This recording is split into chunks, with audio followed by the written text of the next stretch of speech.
Recording by Frank Duncan. Cold Light by S.P. Meek. The bodies had broken into pieces as though they had been made of glass. Confound it, Carnes. I am on vacation.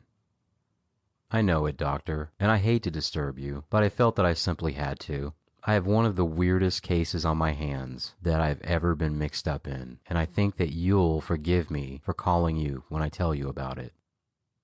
Dr. Bird groaned in the telephone transmitter. I took a vacation last summer, or tried to, and you hauled me away from the best fishing I have found in years to help you on a case. This year I traveled all the way from Washington to San Francisco to get away from you, and the very day that I get here, you are after me. I won't have anything to do with it. Where are you, anyway? I am at Fallon, Nevada, Doctor. I'm sorry that you won't help me out because the case promises to be unusually interesting. Let me at least tell you about it. Dr. Byrne groaned louder than ever into the telephone transmitter. All right, go ahead and tell me about it, if it will relieve your mind. But I have given you my final answer. I am not a bit interested in it. That is quite all right. Doctor, I don't expect you to touch it. I hope, however, that you will be able to give me an idea of where to start. Did you ever see a man's body broken in pieces? Do you mean badly smashed up? No, indeed. I mean just what I said. Broken in pieces. Legs snapped off as though the entire flesh had become brittle. No, I didn't, and neither did anyone else. I have seen it, Doctor. Hooey, what have you been drinking? Operative Carnes of the United States Secret Service chuckled softly to himself. The voice of the famous scientist of the Bureau of Standards plainly showed an interest, which was quite at variance with his words. I was quite sober, Doctor, and so was Hughes, and we both saw it. Who is Hughes? He is an airmail pilot. One of the crack flyers of the transcontinental airmail. Let me tell you the whole thing in order. All right, I have a few minutes to spare, but I warn you again that I don't intend to touch the case. Suit yourself, Doctor. I have no authority to requisition your services. As you know, the TAC has been handling a great deal of transcontinental airmail, with a pretty clean record on accidents. The day before yesterday, a special plane left Washington to carry 2 packages from there to San Francisco. One of them was a shipment of jewels, valued at $250,000, consigned to a San Francisco firm, and the other was a sealed packet from the War Department. No one was supposed to know the contents of that packet, except the Chief of Staff, who delivered it to the plane personally. But rumors got out, as usual, and it was popularly supposed to contain certain essential features of the Army's war plans. This much is certain. The plane carried not only the regular TAC pilot and courier, but also an Army courier. And it was guarded during the trip by an Army plane armed with small bombs and a machine gun. I rode in it. My orders were simply to guard the ship until it landed at the Mills Field, and then to guard the courier, from there to Presidio of San Francisco, until his packet was delivered personally, into the hands of the commanding general of the Ninth Corps area. The trip was quiet and monotonous until after we left Salt Lake City at dawn this morning. Nothing until we were about 100 miles east of Reno. We had taken elevation to cross the Stillwater Mountains, and we were skimming low over them, my plane trailing the TAC plane by about a half mile. I was not paying any particular attention to the other ship when I suddenly felt our plane leap ahead. It was a fast Douglas, and the pilot gave it the gun and made it move. I can tell you, I yelled into the speaking tube and asked what was the reason. My pilot yelled back that the plane ahead was in trouble. As soon as it was called to my attention, I could see myself that it wasn't acting normally. It was losing elevation and was pursuing a very erratic course. Before we could reach it, it lost flying speed and fell into a spinning nosedive and headed for the ground. I watched, expecting every minute to see the crew make parachute jumps, but they didn't, and the plane hit the ground with a terrific crash. It caught fire, of course.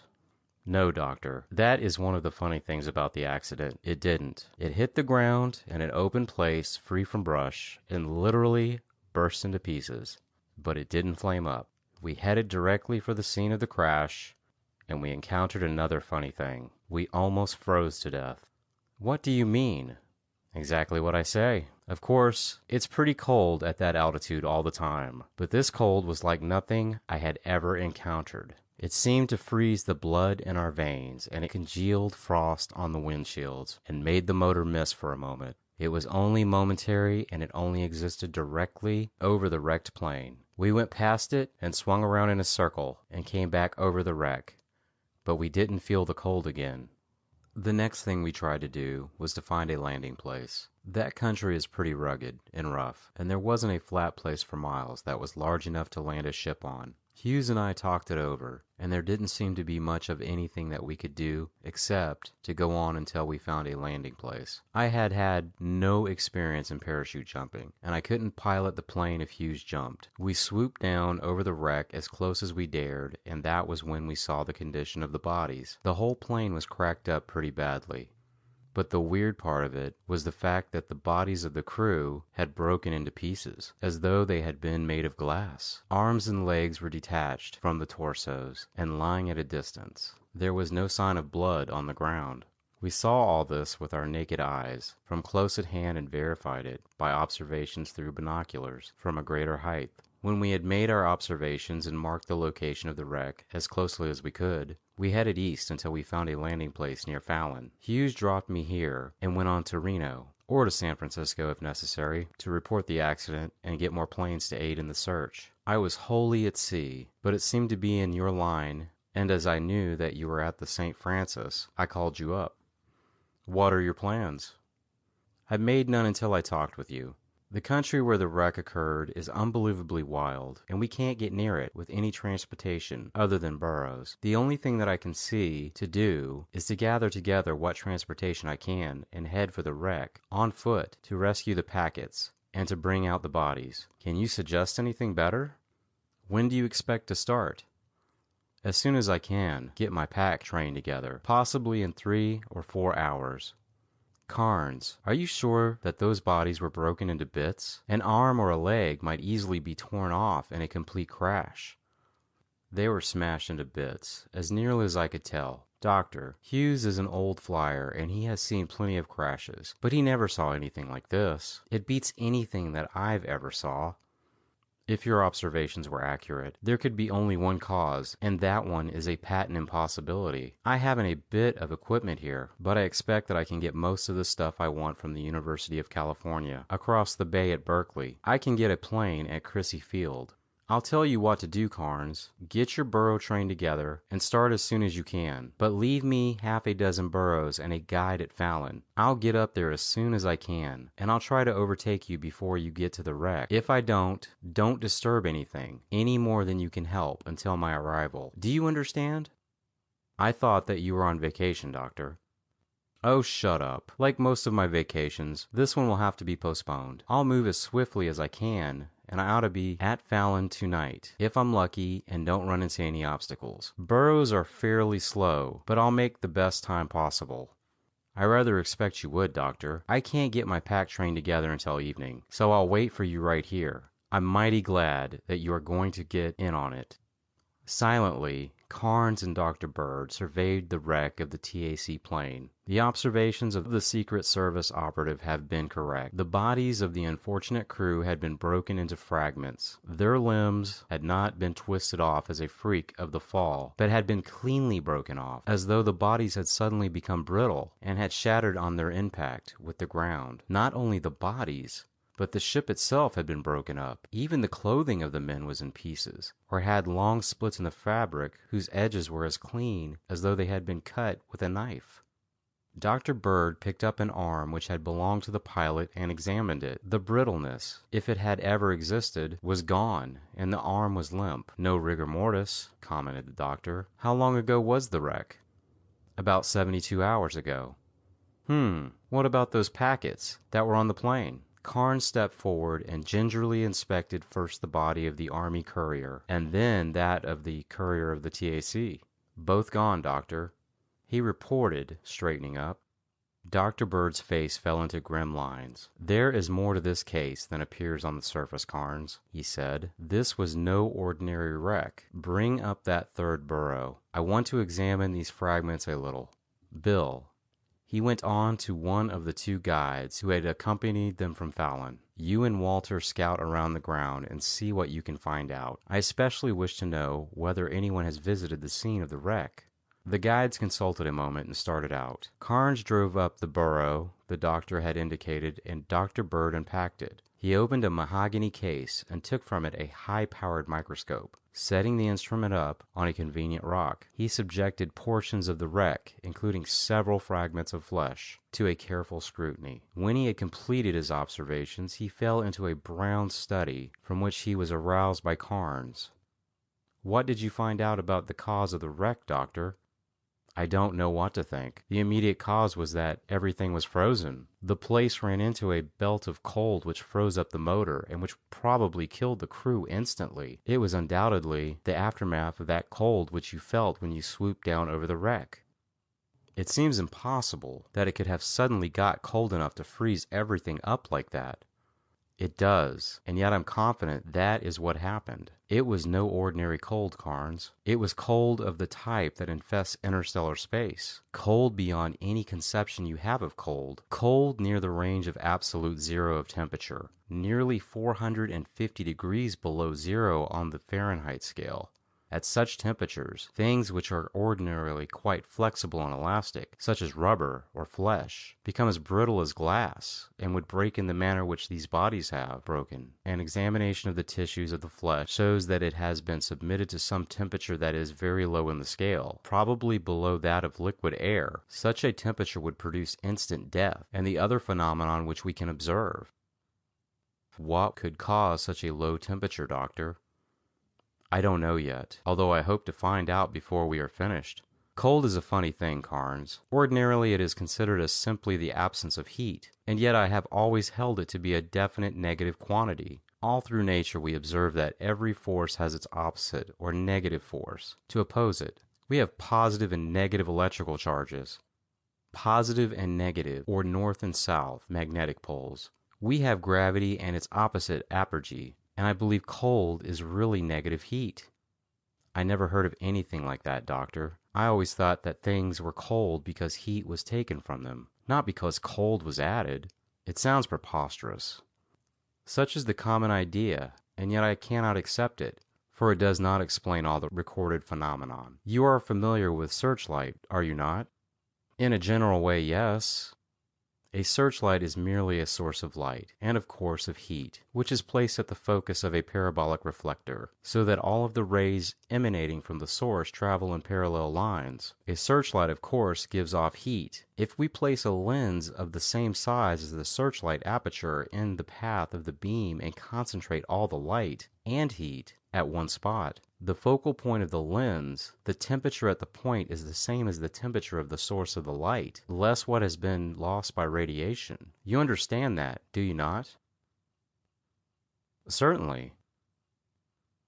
Suppose that we place at the center of the aperture of the searchlight a small opaque disc which is permeable neither to heat nor light, in such a manner as to interrupt the central portion of the beam. As a result, the beam will go out in the form of a hollow rod or pipe of heat and light with a dark, cold core. This core will have the temperature of the surrounding air plus the small amount which has radiated into it from the surrounding pipe. If we now pass this beam of light through a lens in order to concentrate the beam, both the pipe of heat and the cold core will focus. If we place a temperature measuring device near the focus of the dark core, we will find that the temperature is lower than the surrounding air. This means that we have focused or concentrated cold. That sounds impossible, but I can offer no other criticism. Nevertheless, it is experimentally true. It is one of the facts which led me to consider cold as negative heat. However, this is true of cold as it is of the other negative forces. They exist and manifest themselves only in the presence of the positive forces. No one has yet concentrated cold except in the presence of heat. As I have outlined, how this cold belt which the TAC plane encountered came to be, there is another question. The thing which we have to determine is whether it was caused by natural or artificial forces.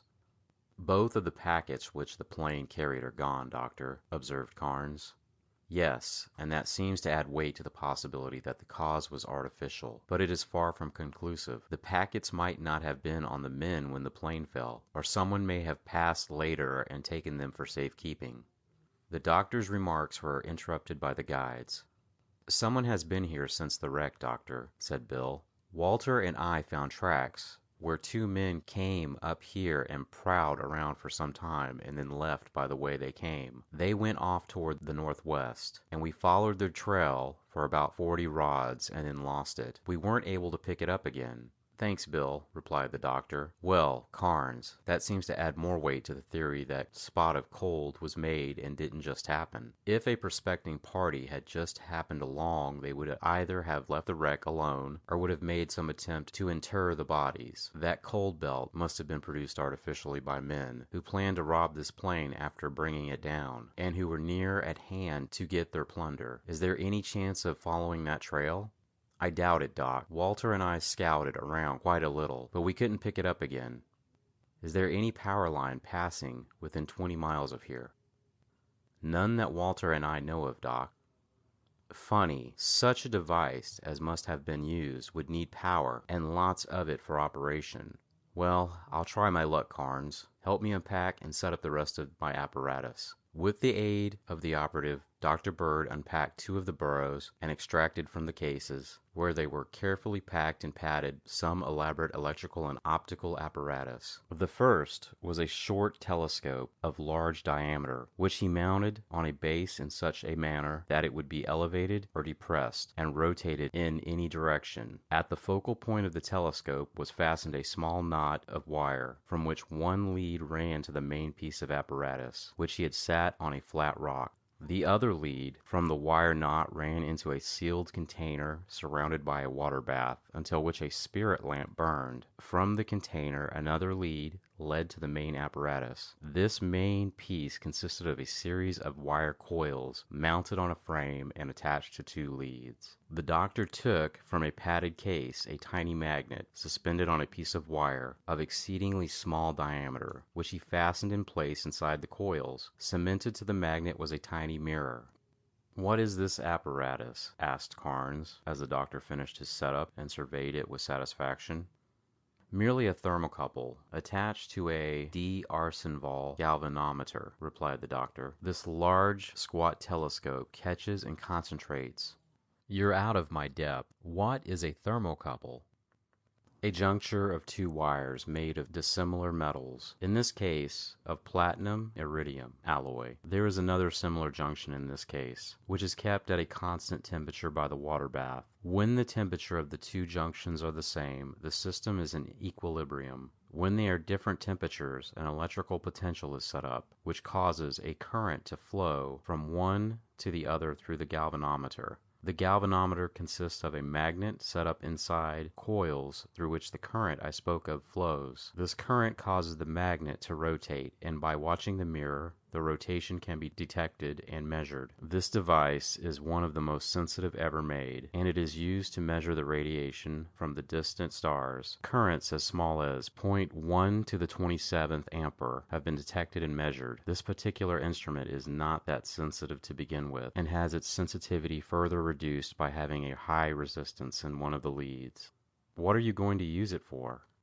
I'm going to try to locate somewhere in these hills a patch of local cold. It may not work, but I have hopes. If you will manipulate the telescope so as to search the hills around here, I will watch the galvanometer." For several minutes, Carnes swung the telescope around. Twice, Dr. Bird stopped him and decreased the sensitivity of his instrument by introducing more resistance in the lines, in order to keep the magnet from twisting clear around. Due to the fluctuations in the heats received on accurate of the varying conditions of reflection, as Carnes swung the telescope again, the magnet swung around sharply, nearly to a right angle to its former position. "Stop!" cried the doctor. "Read your azimuth." Carnes read the compass bearing on the protractor attached to the frame which supported the telescope. Dr. Bird took a pair of binoculars and looked long and earnestly in the indicated direction. With a sigh, he laid down the glasses. "I can't see a thing, Carnsey," he said. "We'll have to move over to the next crest and make a new setup. Plant a rod on the hill so that we can get an azimuth bearing, and get the airline distance with a rangefinder." On the hilltop which Dr. Bird had pointed out, the apparatus was again set up. For several minutes Carnes swept the hills before an exclamation from the doctor told him to pause. He read the new azimuth, and the doctor laid off the two readings on a sheet of paper with a protractor and made a few calculations. "I don't know," he said reflectively, when he had finished his computations. "This darn instrument is still so sensitive that you may have merely focused on a deep shadow or a cold spring of something of that sort. But the magnet kicked clear around, and it may mean that we have located what we are looking for. It should be about 2 miles away, and almost due west of here." "There is no spring that I know of, Doc, and I think I know of every water hole in this country," remarked Bill. "There could hardly be a spring at this elevation, anyway," replied the doctor. "Maybe it is what we are seeking. We'll start out in that direction, anyway. Bill, you had better take the lead, for you know the country. Spread out a little, so that we won't be too bunched if anything happens." For 3/4 of an hour the little group of men made their way through the wilderness in the direction indicated by the doctor. Presently Bill, who was in the lead, held up his hand with a warning gesture. The other three closed up, as rapidly as cautious progress would allow. "What is it, Bill?" asked the doctor in an undertone.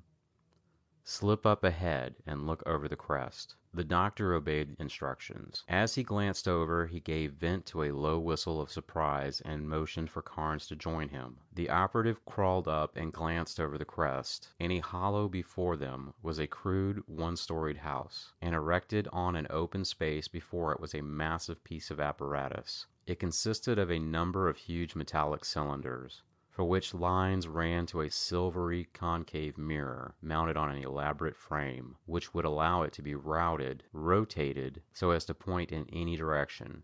"What is it?" whispered Carnes. "Some kind of projector," muttered the doctor. "I never saw one quite like it, but it is meant to project something. I can't make out the curve of that mirror. It isn't a parabola, and it isn't an ellipse. It must be a high-degree subcatenary, or else built on a transcendental function." He raised himself to get a clearer view, and as he did so a puff of smoke came from the house, to be followed in a moment by a sharp crack as a bullet flattened itself a few inches from his head. The doctor tumbled back over the crest, out of sight of the house. Bill and Walter hurried forward, their rifles held ready for action. "Get out, on the flanks, men," directed the doctor. "The man we want is in a house in that hollow. He's armed and he means business." Bill and Walter crawled under the shelter of the rock to a short distance away and then, rifles ready, advanced to the attack. A report came from the hollow and a bullet whined over Bill's head. Almost instantly a crack came from Walter's rifle and splinters flew from the building in the hollow a few inches from a loophole, through which projected the barrel of a rifle. The rifle barrel swung rapidly in a circle and barked in Walter's direction. But as it did so, Bill's gun spoke, and again splinters flew from the building. "Good work," ejaculated Dr. Bird as he watched the slow advance of the two guides. "If we just had rifles, we could join in that party, but it's a little far for effective pistol work. Let's go ahead, and we may get close enough to do a little shooting." Pistols in hand, Carnes and the doctor crawled over the crest and joined the advance. Again and again the rifle spoke from the hollow, and was answered by the vicious barks of the rifles in the hands of the guides. Carnes and the doctor resting their pistols on rocks and sending an occasional bullet toward the loophole. The conditions of light and moving target were not conducive to good marksmanship on the part of the besieged men, and none of the attackers were hit. Presently Walter succeeded in sending a bullet through the loophole. The rifle barrel suddenly disappeared. With a shout, the four men rose from their cover and advanced toward the building at a run. As they did so, an ominous warning sound came from the apparatus in front of the house, and a sudden chill filled the air. "Back!" shouted Dr. Bird. "Back below the hill if you value your lives." He turned and raced at full speed toward the sheltering crest of a hill, the others following him closely. The whirring sound continued, and the concave reflector turned with a grating sound on its gears. As the path of its rays struck the ground, the rocks became white with frost, and one rock split with a sharp report, one fragment rolling down the slope, carrying others in its trail. With panic-stricken faces, the 4 men raced toward the sheltering crest, but remorselessly the reflector swung around in their direction. The intense cold numbed the racing men, cutting off their breath and impeding their efforts for speed. "Stop!" cried the doctor suddenly. "Fire at that reflector. It's our only chance." He set the example by turning and emptying his pistol futilely at the turning mirror. Bill, Walter, and Carnes followed his example. Nearer and nearer to them came the deadly ray. Bill was the nearest to its path, and he suddenly stiffened and fell forward, his useless gun still grasped in his hands, as his body struck the ground and it rolled downhill for a few feet. The deadly ray following it, his head struck a rock, and Carnes gave a cry of horror as it broke into fragments. Walter threw his rifle to his shoulder and fired again and again at the rotating disc. The cold became intense, and he could not control the actions of his muscles, and his rifle wavered about. He threw himself flat on the ground and with an almost superhuman effort steadied himself for a moment and fired. His aim was true, and with a terrific crash the reflector split into 1,000 fragments. Dr. Bird staggered to his feet. "It's out of order for a moment," he cried. "To the house while we can." As swiftly as his numbed feet would allow him, he stumbled toward the house. The muzzle of the rifle again projected from the loophole, and with its crack, the doctor staggered for a moment and then fell. Walter's rifle spoke again, and the rifle disappeared through the loophole with a spasmodic jerk. Carnes stumbled over the doctor. "Are you hit badly?" he gasped through the chattering teeth. "I'm not hit at all," muttered the doctor. "I stumbled and fell as he fired." "Look out! He's going to shoot again." The rifle barrel came slowly into view through the loophole. Walter fired, but his bullet went wild. Carnes threw himself behind a rock for protection. The rifle swung in Walter's direction and paused. As it did so, from the house came a strangled cry and a sound as of a blow. The rifle barrel disappeared, and the sounds of a struggle came from the building. "Come on!" cried Carnes as he rose to his feet and made his stumbling way forward. The others followed at the best speed which their numbed limbs would allow. As they reached the door, they were aware of a struggle which was going on inside. With an oath, the doctor threw his massive frame against the door. It creaked, but the solid oak of which it was composed was proof against the attack, and he drew back for another onslaught. From the house came a pistol shot, followed by a despairing cry and a guttural shout, reinforced by Carnes. The doctor threw his weight against the door. With a rending crash it gave, and they fell sprawling into the cabin. The doctor was the first one on his feet. "Who are you?" asked a voice from one corner. The doctor whirled like a flash and covered the speaker with his pistol. "Put them up," he said tersely. "I am unarmed," the voice replied. "Who are you?" "We're from the United States Secret Service," replied Carnes, who had gained his feet. "The game is up for you, and you'd better realize it." "Secret Service? Thank God!" cried the voice. "Get Koskoff. He has the plans. He has gone out through the tunnel."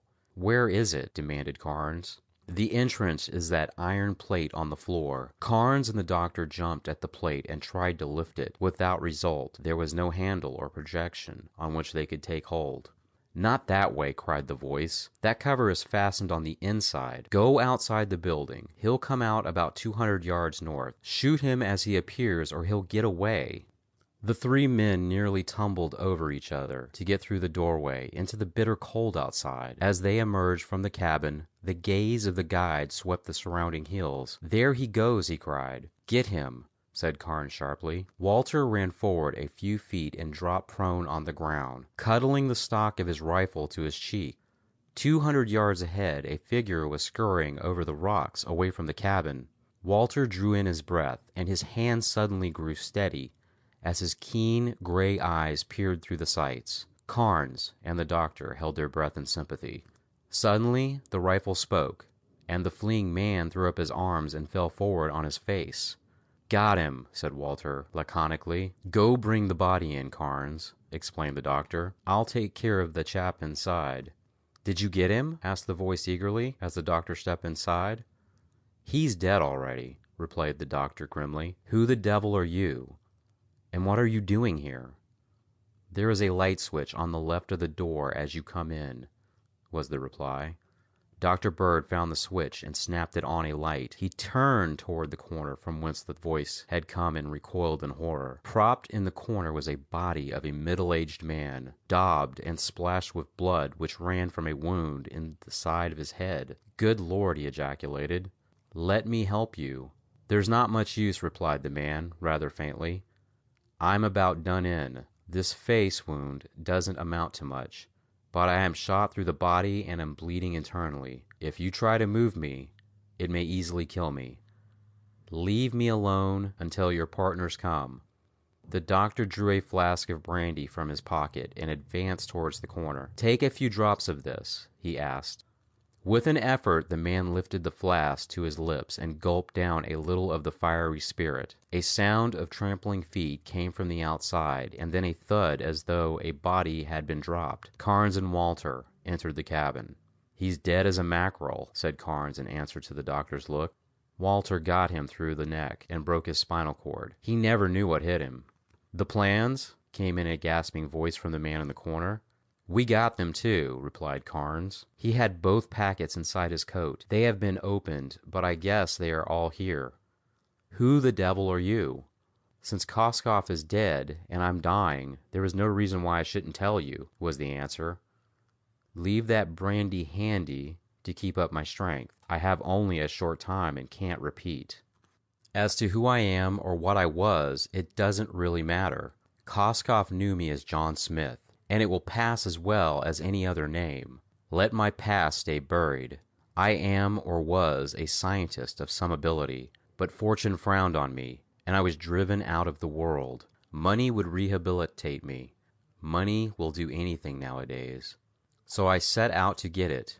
In the course of my experimental work, I had discovered that cold was negative heat and reacted to the laws which governed heat. I knew that, cried Dr. Bird, but I never could prove it. Who are you? Demanded John Smith. Dr. Bird of the Bureau of Standards. Oh, Bird, I've heard of you. You can understand me when I say that as heat, positive heat is a concomitant of ordinary light. I have found that cold, negative heat, is a concomitant of cold light. Is my apparatus in good shape outside? The reflector is smashed. I'm sorry, you would have enjoyed studying it. I presume that you saw that it was a catenary curve. I rather thought so. It was, and it was also adjustable. I could vary the focal point from a few feet to several miles. With that apparatus, I could throw a beam of negative heat with a focal point which I could adjust at will. Close to the apparatus, I could obtain a temperature almost down to absolute zero, but at the longer ranges it wasn't so cold, due to leakage into the atmosphere. Even at 2 miles, I could produce a local temperature of 300 degrees below zero. What was the source of your cold? Liquid helium. Those cylinders contain, or rather did contain, for I expect that Koskov have emptied them, helium in a liquid state. Where is your compressor? I didn't have to use one. I developed a cold light under whose rays helium would liquefy and remain in a state of equilibrium until exposed to light rays. Those cylinders had merely enough pressure to force the liquid out to where the sun could hit it, and then it turned to a gas, dropping the temperature at the first focal point of the reflector to absolute zero. When I had this much done, Koskov and I packed the whole apparatus here and were ready for work. We were on the path of the transcontinental airmail, and I bided my time until a specially valuable shipment was to be made. My plans, which worked perfectly, were to freeze the plane in midair, then rob the wreck. I heard of the jewel shipment the TAC was to carry, and I planned to get it. When the plane came over, Koskov and I brought it down. The unsuspected presence of another plane upset us a little, and I started to bring it down, but we had been all over this country and knew there was no place that a plane could land. I let it go on in safety. Thank you, replied Carnes with a grimace. We robbed the wreck and we found 2 packets. One of the jewels I was after, and the other a sealed packet, which proved to contain certain War Department plans. That was when I learned who Koskov was. I had hired him in San Francisco as a good mechanic who had no principles. He was to get 1/4 of the loot. When we found these plans, he told me who he was. He was really a Russian secret agent, and he wanted to deliver the plans to Russia. I may be a thief and a murderer, but I am not ready to betray my country, and I told him so. He offered me almost any price for the plans, but I wouldn't listen. We had a serious quarrel, and he overpowered me and bound me. We had a radio set here, and he called San Francisco and sent some code message. I think he was waiting here for someone to come. Had we followed our original plans, we would have been miles from here before you arrived. He had me bound and helpless, as he thought, but I worked my bonds a little loose. I didn't let him know, for I knew that the plane I had let get away would guide a party here, and I thought I might be able to help out. When you came and attacked the house, I worked at my bonds until they were loose enough to throw off. I saw Koskov start my cold apparatus to working and then quit. Because he ran out of helium, when he started shooting again, I worked out of my bonds and tackled him. He was a better man than I gave him credit for, or else he suspected me. For about the time I grabbed him, he whirled and struck me over the head with his gun barrel and tore my face open. The blow stunned me, and when I came to, I was thrown into this corner. I meant to have another try at it, but I guess you rushed him too fast. He turned and ran for the tunnel, but as he did so, he shot me through the body. I guess I didn't look dead enough to suit him. You gentlemen broke open the door and came in, that's all. Not by a long shot it isn't, explained Dr. Bird. Where is that cold light apparatus of yours? In the tunnel. How do you get into it? If you will open the cupboard on the wall, you'll find an open knife switch on the wall. Close it. Dr. Bird found the switch and closed it. As he did so, the cabin rocked on its foundation, and both Carnes and Walter were thrown to the ground. The thud of a detonation deep in the earth came to their ears. What was that? Cried the doctor. That, replied Smith with a wan smile, was the detonation of 200 pounds of TNT. When you dig down into the underground cave, where we use the cold light apparatus, you will find it in fragments. It was my only child, and I'll take it with me. As he finished, his head slumped forward on his chest. With an exclamation of dismay, Dr. Bird sprang forward and tried to lift the prostrate form. In an agony of desire, the doctor tightened his grip on the dying man's shoulder, but Smith collapsed into a heap. Dr. Bird bent forward and tore open his shirt and listened at his chest. Presently, he straightened up. He is gone, he said sadly, and I guess the results of his genius have died with him. He doesn't strike me as a man who left overmuch to chance. Carnes, is your case completed? Very satisfactorily, Doctor. I have both of the lost packets. All right, then come back to the wreck and help me pack my burros. I can make my way back to Fallon without a guide. Where are you going, Doctor? That, Carnes, old dear, is none of your blankety-blanked business. Permit me to remind you that I am on my vacation. I haven't decided yet just where I'm going, but I can tell you one thing. Going to be someplace where you can't call me on the telephone. End of Cold Light by S. P. Meek.